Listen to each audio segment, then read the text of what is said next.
The cafe was unusually crowded that morning, sunlight spilling through the big glass windows as the aroma of fresh coffee filled the air.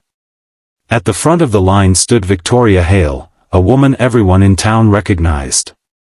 She wasn't just any customer, she was the Victoria Hale, the Millionaire CEO whose face had been plastered across business magazines and television interviews.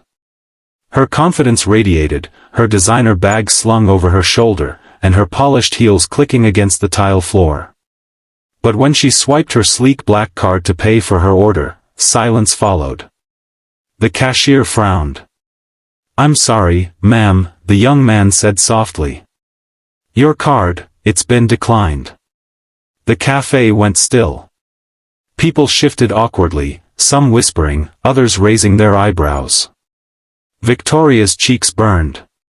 She wasn't used to this. Embarrassment wasn't something a woman of her stature often endured in public. She fumbled in her purse, tried again, and again the screen flashed the same word. Declined. Behind her in line stood Daniel, a single dad, holding his daughter's tiny hand. His clothes were simple, his face tired but kind. He had come here as a small treat, hot chocolate for his daughter, black coffee for himself, though even that was a stretch for his tight budget. His daughter, Lily, barely 8 years old, looked up at the woman in front of them. To her innocent eyes, the CEO wasn't a millionaire, wasn't a famous figure. She was just a lady who looked really, really sad. Without hesitation, Lily tugged her dad's sleeve. "Daddy," she whispered, "we can help her." Daniel bent down, confused. "Sweetheart, we barely have." But before he could finish, Lily slipped a crumpled $5 bill from her pocket, the same bill she had been saving for weeks to buy a new book from the school fair. She walked right past the murmuring crowd and placed it gently on the counter. "She can use mine," Lily said with a shy but unwavering smile. The room went silent again. But this time for a different reason. The cashier froze. Daniel's heart sank, embarrassed and moved all at once. "And Victoria?" She blinked in disbelief, her polished exterior cracking as tears welled in her eyes. This little girl, who clearly had so little, had just done what no one else in the cafe, all adults, all capable, had the courage or kindness to do. Victoria knelt down, her voice trembling. "Sweetheart, you don't even know me. Why would you do that?"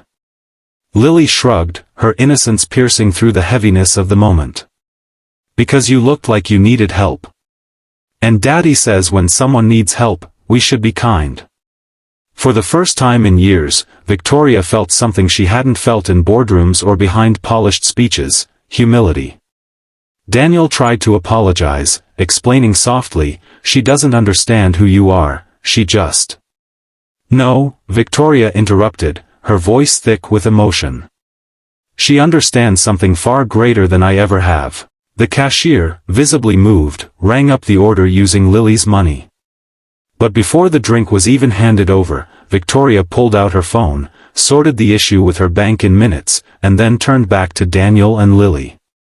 She insisted on paying for their breakfast, not just for today, but for weeks ahead. And she did something more. Looking Daniel straight in the eyes, she said, "You've raised an extraordinary little girl. And people like you, people like her, remind me why I need to do more with what I have." From that day, Victoria started a new initiative through her company, a program dedicated to supporting single parents and their children, offering scholarships, meals, and opportunities that could change their futures. All because an 8-year-old girl, with nothing but $5 crumpled and a heart full of kindness, chose compassion over judgment. The story of that moment spread quietly but powerfully. Not because Victoria was a millionaire CEO, but because a child taught her, and everyone watching, that kindness doesn't ask how much you have, it only asks how much you're willing to give. And as Victoria later told an audience of thousands, her voice breaking with sincerity, "In the end, true wealth isn't measured by what sits in your account. It's measured by the courage to be kind when no one else will. Sometimes, the smallest hands hold the greatest lessons."